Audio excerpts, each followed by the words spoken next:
నేనింతే, నేను ఇలానే ఉంటా, నేను నాలానే ఉంటా, నేను ఎవరి మాట వినను. Hello my dear brothers and sisters, ఎలా ఉన్నారు? Praise the lord.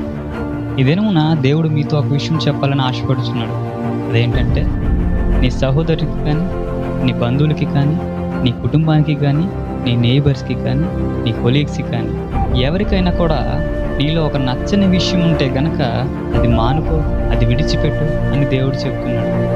ఇంకా లోతుగా చెప్పాలంటే, నువ్వు ఎదుటివారిని ట్రీట్ చేసే విధానం, నీ మాట విధానం, ఎదుటివారితో ఉండే విధానం, నీ ప్రవర్తన తీరు, వీటన్నిటి విషయంలో ఎదుటివారికి నచ్చకుండా నీలో ఉన్నట్లయితే కనుక వాటిని విడిచిపెట్టు. నీ సహోదరునికి విరోధంగా ఉన్న ప్రతి కార్యమును విడిచిపెట్టమని, దాన్ని వదిలివేయమని దేవుడు మాట్లాడుతున్నాడు, నీతో చెప్తున్నాడు. ఇది ఎందుకు అనంటే, కంటికి కనిపించేటువంటి ఒక మనిషిని నీవు ప్రేమించలేకపోతే గనక, కంటికి కనిపించినటువంటి దేవుని ప్రేమిస్తున్నానని నీవు చెబితే గనక నీవు అబద్ధికుడివి అని దేవుడు మాట్లాడుతున్నాడు. నేనింతే, నేను ఇలానే ఉంటా, నేను నాలానే ఉంటా, నేను ఎవరి మాట వినను అని నీవు అన్నట్లయితే ఆ మాటలో ప్రేమ కనిపిస్తుందా? నిన్ను వలె నీ పొరుగు అని ప్రేమించవలను అని దేవుడు చెప్తున్నాడు కదా. నీకెన్ని వాల్యూస్ అండ్ ఎథిక్స్ ఉంటాయో ఎదుటివారికి కూడా అన్నే వాల్యూస్ అండ్ ఎథిక్స్ ఉంటాయి.